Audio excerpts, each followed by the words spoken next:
Assalamualaikum warahmatullahi wabarakatuh. Kami dari kelompok 6 ingin mempresentasikan tentang answer to quiz dan bibliografi. Sebelum melakukan presentasi, inilah kelompok kami. Saya Fikri Zamanani. Nama saya Wafikana Al-Hafid. Halo, nama saya Kavin Sulkanai. Ya, saya Sabri Ades Benar. Perkenalkan, nama saya Muhammad Adam Abidjar. Ya, itu tadi anggota kelompok kami. Dan langsung saja kita mulai presentasi tentang answer to quiz dan bibliografi.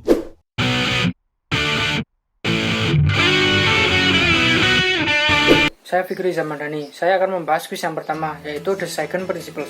Kuis pertama yang dibahas yaitu untuk menemukan perbedaan dan kesalahan antara dua resume sampel dan bagaimanakah seharusnya yang lebih benar. Anda bisa melihatnya pada halaman 68 atau seperti gambar di samping ini.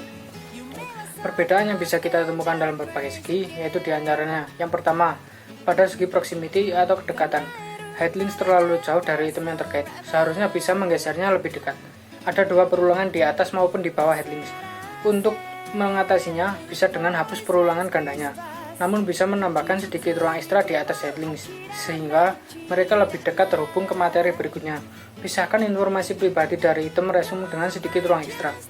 2. Pada segi alignment atau penyelarasan, teks dipusatkan dan rata kiri. Di baris kedua diulangi menjadi tepi kiri lagi. Karena itu seharusnya buat alignment kiri dengan ketebalan dan kekuatan yang sama. Semua kepala judul disamakan dengan yang lainnya. Semua simbol diluruskan, semua teks diluruskan, baris kedua disamakan dengan yang pertama. 3. Pada segi repetition atau pengulangan, di sini sudah ada pengulangan tanda hubung. Kuatkan pengulangan dengan membuat simbol yang lebih menarik dan gunakanlah setiap item. Sudah ada pengulangan di pos, kuatkanlah pengulangan itu dengan membuat pos lebih tebal dan berwarna hitam. Kesan hitam dalam simbol sekarang berulang dan memperkuat hitam yang ada di headlinks. 4. Pada segi kontras, tidak memiliki headlinks utama. Gunakanlah teks yang tebal dan kuat untuk kontras bagian utama. Tambahkan dengan simbol yang kuat. Semua nomor pada versi terbaru berukuran kecil, sehingga mereka tidak perlu memperlihatkan diri mereka sendiri. Yang selanjutnya, kuis yang kedua, yaitu Read the Second Nisat. Kuis ini bisa Anda lihat pada halaman 69 atau seperti pada gambar di samping ini. Pada kuis yang kedua ini, kita diminta mencari masalah dan juga solusinya yang ada pada iklan buku telepon. Kita sudah diberikan clues yang bisa memudahkan menemukan kesalahan dan solusinya. Berapa banyak jenis huruf berbeda dalam iklan ini?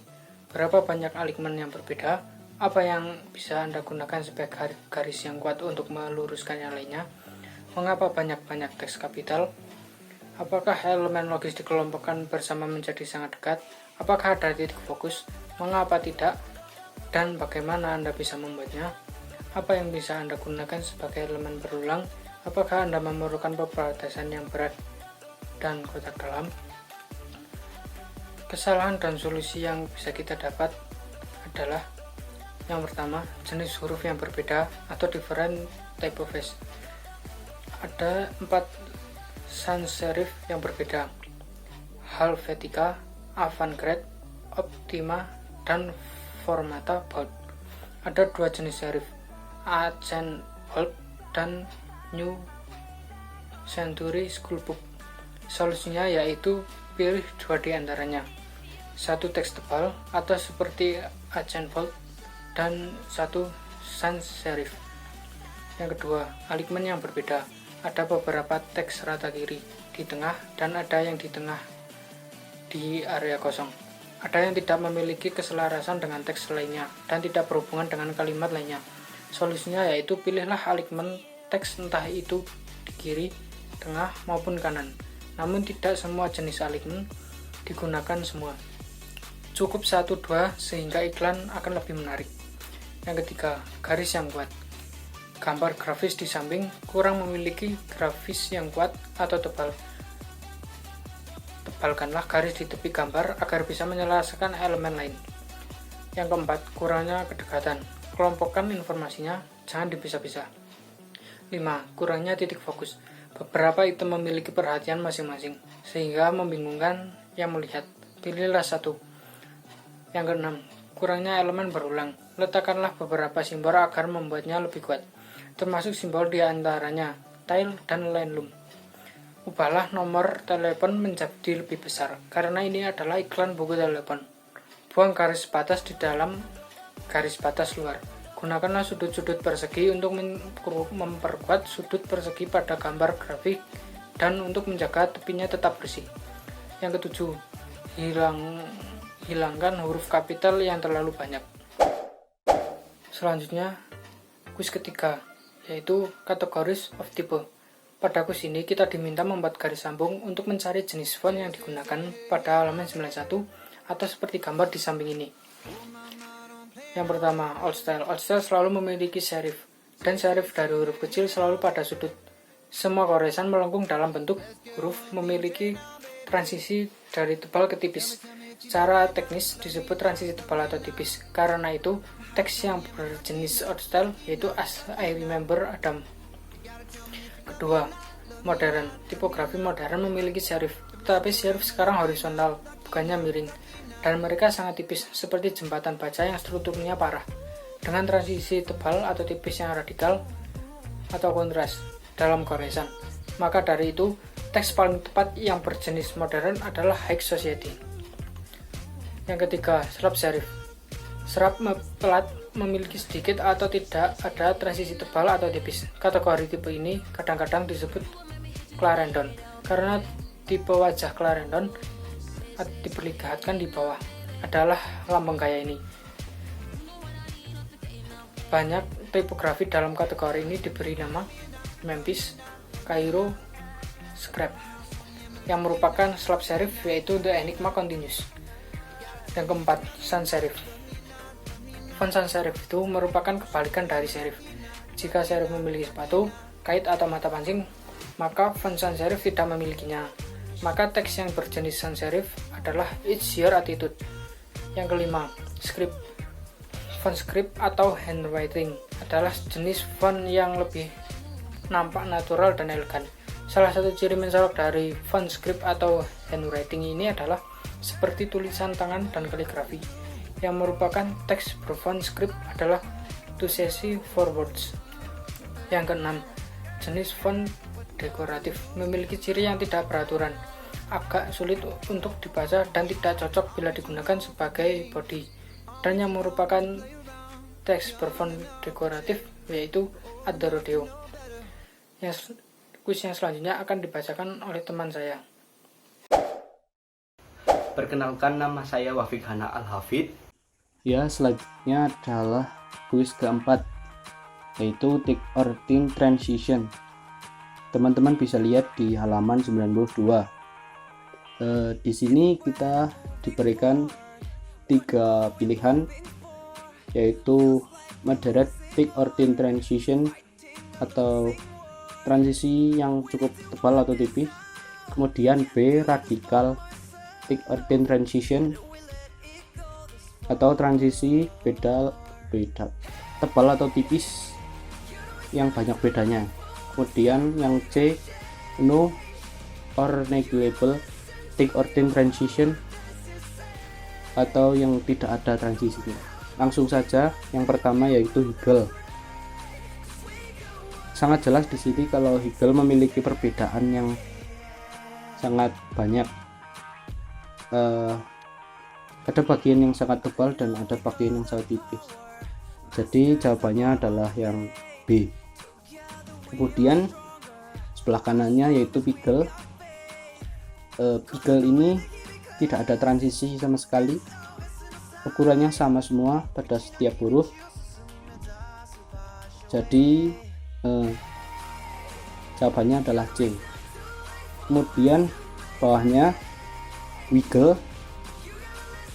Wigel ini memiliki transisi tapi tidak terlalu terlihat karena ukuran yang tebal dan yang tipis itu hampir sama. Jadi jawabannya adalah A.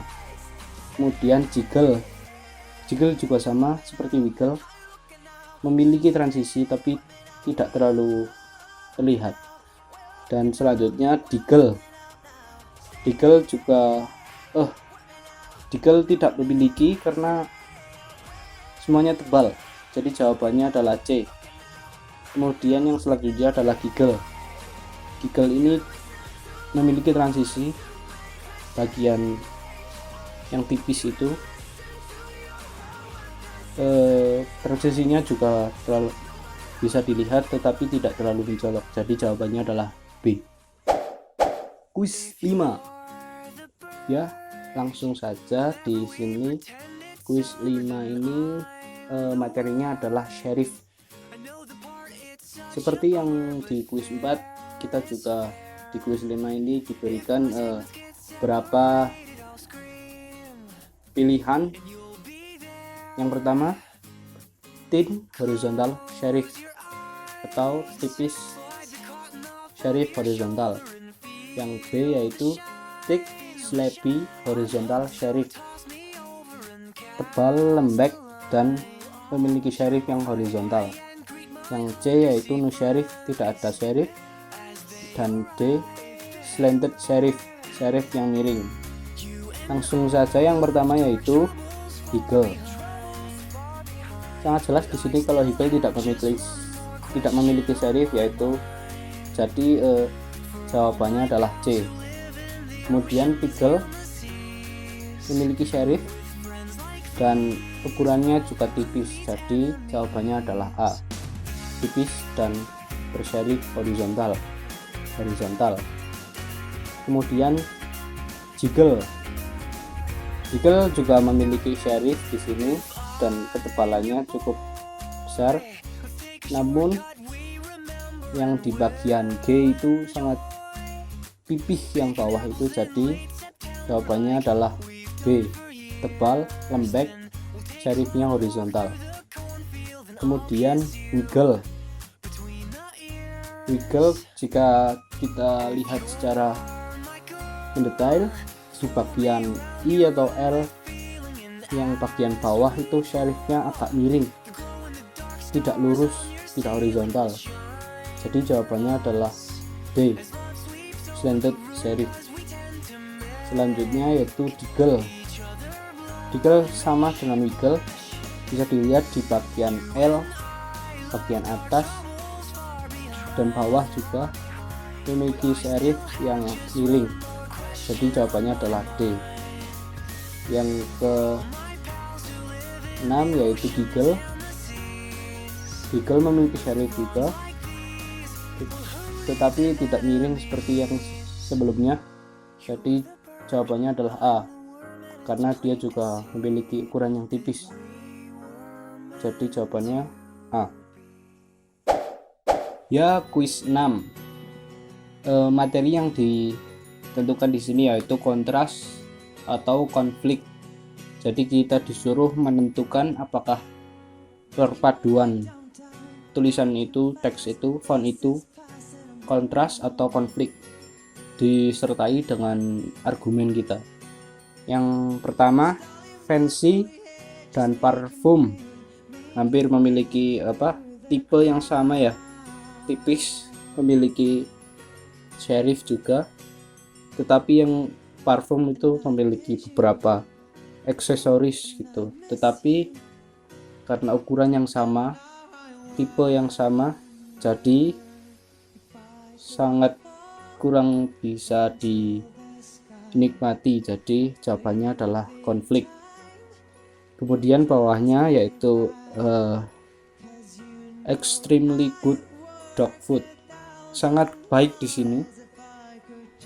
Teks extremely good, tipe dari teks itu tipis. Kemudian bawahnya yaitu dog foodnya tebal dan jelas, jadi sangat kontras antara extremely good dog food. Jadi kita tahu mana yang utama dari tulisan itu. Yang utama yaitu dog foodnya itu extremely good, sangat ekstrim, jadi jawabannya adalah kontras. Kemudian bawahnya yaitu my mothernya besar dan bawahnya itu kecil-kecil, tapi memang agak kontras ukurannya sangat berbeda. Kontrasnya itu karena yang my mother itu adalah huruf kapital dan yang bawahnya yang banyak itu huruf kecil, jadi sangat kontras. tapi dalam ukuran dalam sama, jadi kurang enak dipandang. Dan juga yang bawah itu terlalu banyak tulisannya, jadi konflik jawabannya. Kemudian selanjutnya yaitu Funny Farm Health Insurance.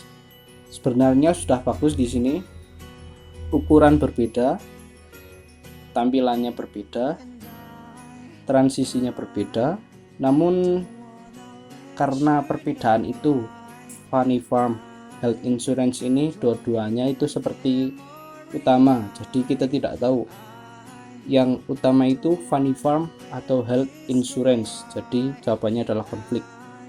Walaupun desain dari tulisannya itu sudah bagus. Yang terakhir yaitu Let's Dance Tonight. Mari joget malam ini. Menurut saya ini sangat kontras ya. Ada yang tipis, ada yang tebal. Yang dance itu sangat enak dipandang karena ya itulah kontras.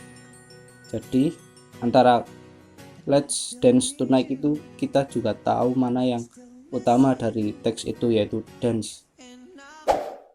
Kuis ketujuh.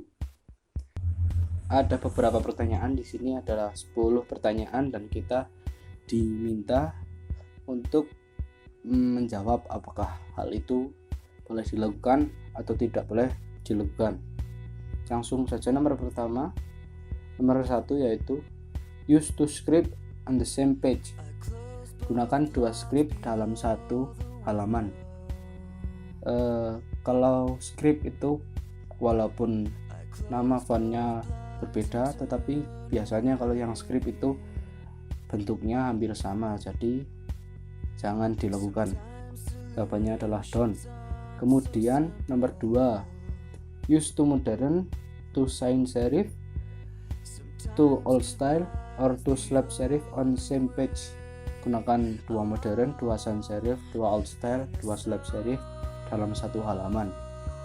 Sangat tidak boleh dilakukan karena terlalu banyak tipe tulisan, jadi tidak terlalu enak dibaca. Kemudian yang ketiga yaitu add important to one typographic element by making it border and to another on the same page by making it bigger. Masukkan elemen tipografi, yang satu dibuat tebal, yang satu dibuat besar. Kalau itu dilakukan, misal ada 2 kata, dua-duanya itu bisa menjadi kata utama atau teks utama, jadi tidak akan tahu mana yang utama.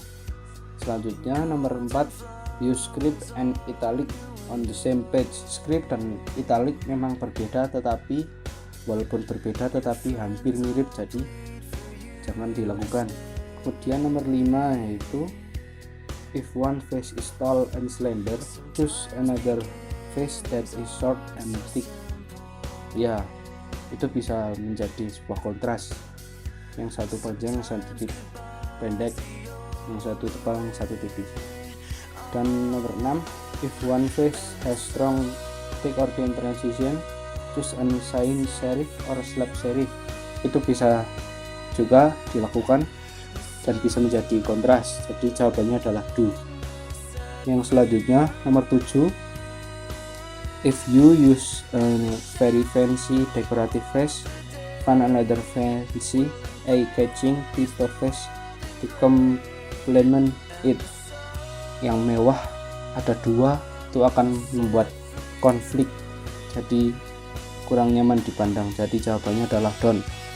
Nomor 8, create a type arrangement that is extremely interesting but unreadable. Ya, buat apa dibuat bagus kalau nggak bisa dibaca? Jawabannya don't.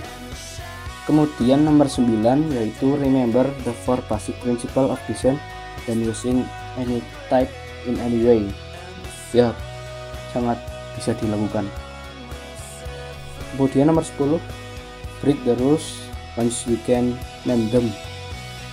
Ya, memang tadi kan kalau desain memiliki beberapa prinsip dasar, tetapi kalau kita bisa melanggarnya tetap dan hasilnya tetap bagus, kenapa enggak?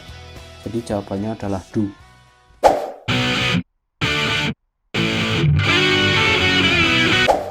Halo, nama saya Kavin Zulkarnain, saya dari kelompok 6 grafika komputer.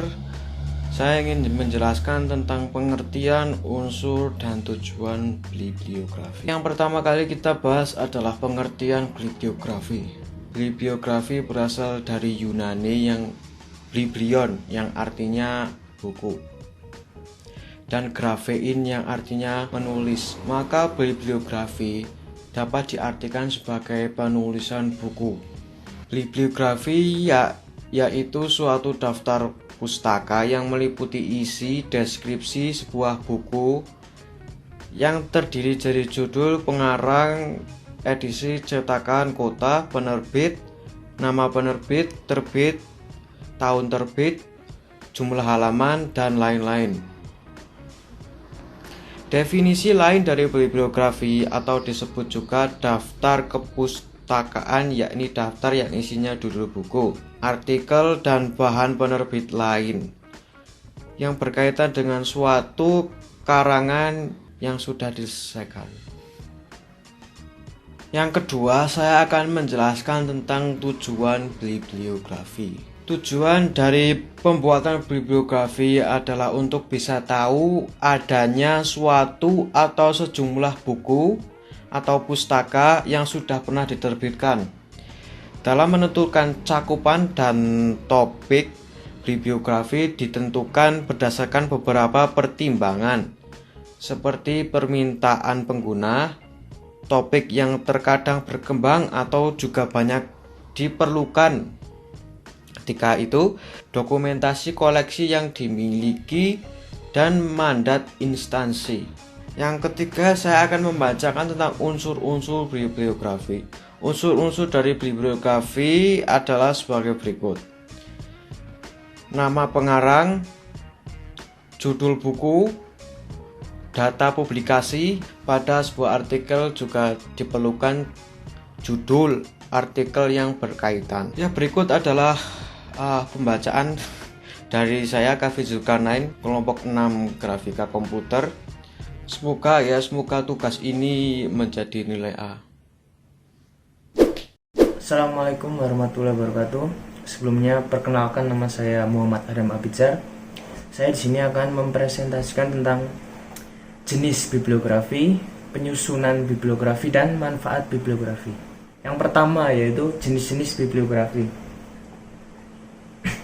Menurut cara penyajian dan uraian deskripsi, yaitu ada dua jenis. Yang pertama, bibliografi deskriptif, yaitu jenis bibliografi yang isinya lengkap dengan deskripsi singkat yang didapat dari gambaran fisik yang tertulis dalam bahan pustaka, misalnya judul buku atau majalah, judul artikel, nama pengarang, impresium, kolasi, kata kunci, dan abstrak yang tertulis. Yang kedua ada bibliografi evaluatif, yaitu jenis bibliografi yang lengkap dengan evaluasi tentang sutau bahan pustaka. Seringkali evaluasi ini meliputi penilaian terhadap isi bahan pustaka atau artikel. Lalu ada menurut cakupan. Bibliografi menurut cakupan dibagi menjadi 5 jenis. Yang pertama, bibliografi retrospektif, merupakan jenis bibliografi yang menulis bahan pustaka yang telah diterbitkan pada zaman dahulu, seperti bibliografi sejarah Perang Diponegoro. Lalu bibliografi current atau bibliografi terkini merupakan jenis bibliografi yang menulis terbitan yang sedang atau masih terbit pada saat ini atau sekarang, seperti Ulrich International Periodical. Yang ketiga, bibliografi selektif, merupakan jenis bibliografi yang menulis terbitan tertentu dan dengan tujuan tertentu. Misalnya seperti bibliografi bukan bacaan terpilih untuk anak usia prasekolah. Yang keempat, ada bibliografi subjek, merupakan jenis bibliografi yang menulis bahan pustaka atau artikel di bidang ilmu dan subjek tertentu. Misalnya bibliografi khusus ternak sapi. Yang kelima, bibliografi nasional, merupakan jenis bibliografi yang menulis terbitan suatu negara atau daerah regional tertentu, misalnya bibliografi nasional Indonesia. Ya, kita lanjut ke penyusunan bibliografi. Cara menyusun bibliografi yang benar yaitu seperti berikut. Yang pertama, nama pengarang disusun menurut abjad secara urut. Yang kedua, jika tidak ada nama pengarang, judul buku atau artikel dimasukkan di dalam urutan abjad. Yang ketiga, jika seseorang pengarang terdapat lebih di satu bahan referensi, maka referensi kedua dan seterusnya nama pengarang tidak disertakan, tetapi dengan garis panjang 5-7 ketikan. Yang keempat, jarak antara baris untuk satu referensi adalah 1 spasi. Namun jarak antara pokok dengan pokok lain yaitu 2 spasi. Yang terakhir, baris pertama diawali dari margin kiri, baris kedua dan seterusnya dari setiap pokok harus dimasukkan ke dalam sebanyak 3-4 ketikan. Ya, yang terakhir yaitu manfaat bibliografi. Yang pertama, meningkatkan jumlah koleksi perpustakaan yang memperbanyak bentuk dan bidang kajiannya. Yang kedua, kebutuhan terhadap informasi para pengguna yang terus beragam dan meningkat jumlahnya. Yang ketiga, usaha untuk meningkatkan kualitas pelayanan penelusuran informasi yang cepat dan tepat. Ya, sekian dari saya. Apabila banyak tutur kata yang salah, mohon maaf. Assalamualaikum warahmatullahi wabarakatuh. Ya, saya Sapri Adas Benar ingin mempresentasikan tentang bagian-bagian bibliografi dan contoh penulisan bibliografi. Langsung saja yang pertama, bagian-bagian bibliografi, di mana bibliografi di sini dibagi menjadi 7 bagian. Yang pertama, judul. Yang kedua, kepengarangan. Yang ketiga, sumber terbit. Yang keempat, data terbit. Yang kelima, keterangan fisik. Yang keenam, keterangan informasi. Dan yang ketujuh, keterangan tambahan. Di mana yang pertama, judul. Judul biasanya berisi judul buku atau artikel yang ingin dideskripsikan. Yang kedua, kepengarangan. Biasanya berisi nama pengarang atau pengarang badan organisasi. Yang ketiga, sumber terbit. Biasanya berisi judul jurnal atau buku di mana informasi diperoleh. Yang keempat, data terbit. Biasanya berisi kota terbit, nama penerbit, dan tahun. Yang kelima, keterangan fisik. Biasanya berisi halaman di mana artikel diperoleh. Yang keenam, keterangan informasi. Biasanya berisi kata kunci dan abstrak. Dan yang ketujuh, keterangan tambahan. Biasanya berisi lokasi rak penyimpanan dan lain-lain. Ya, yang kedua, saya akan mempresentasikan tentang contoh penulisan bibliografi. Yang pertama, jika sumbernya pada buku, yaitu terdapat 5 bagian. Yang pertama, nama pengarang. Yang kedua, tahun terbit. Yang ketiga, judul buku. Yang keempat, tempat terbit. Dan yang kelima, nama penerbit. Dan begini contoh penulisannya. Dan contoh yang kedua, yaitu jika sumbernya pada majalah, terdiri dari 7 bagian. Yang pertama, nama pengarang. Kedua, tahun terbit. Ketiga, judul artikel. Yang keempat, nama majalah. Yang kelima, nomor majalah. Yang keenam, bulan terbit. Dan yang ketujuh, tempat terbit. Di mana cara penulisannya?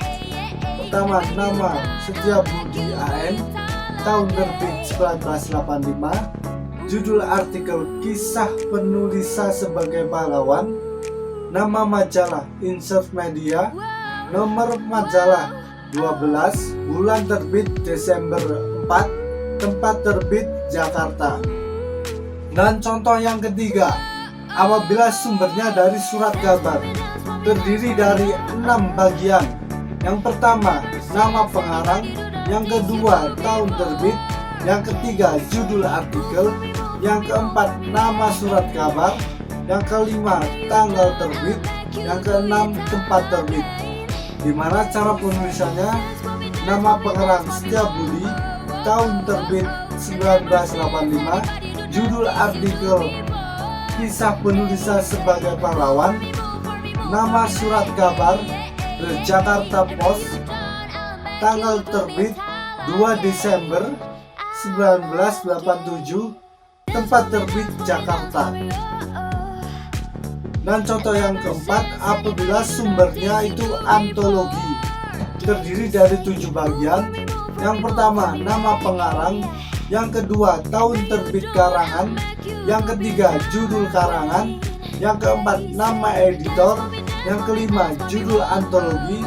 Yang keenam, tempat terbit. Dan yang ketujuh, nama penerbit. Dan begini contoh penulisannya. Yang pertama, nama pengarang Setiabudi. Yang kedua, tahun karangan 1985. Yang ketiga, judul karangan kasus penulisan sebagai pahlawan, kasus retorika Indonesia. Nama editor dalam Kaswati Purwo, judul antologi Perjuangan Pejuang, tempat terbit Jakarta, nama penerbit Universitas Gunadarma. Dan contoh yang kelima, apabila sumbernya dari internet. Cara penulisannya, Setiabudi AN 1985, Kereta Maglev Masa Depan, Wikipedia Online Jilid 5 nomor 4, http://www.atmaseja.com, diakses 14 Desember 2000. Ya, itulah video presentasi dari kami. Terima kasih untuk teman-teman sudah mau menyimak video presentasi yang kami buat.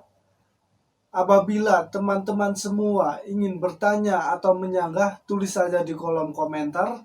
Insya Allah kami akan menjawab pertanyaan teman-teman dengan semaksimal mungkin. Terima kasih. Wassalamualaikum warahmatullahi wabarakatuh.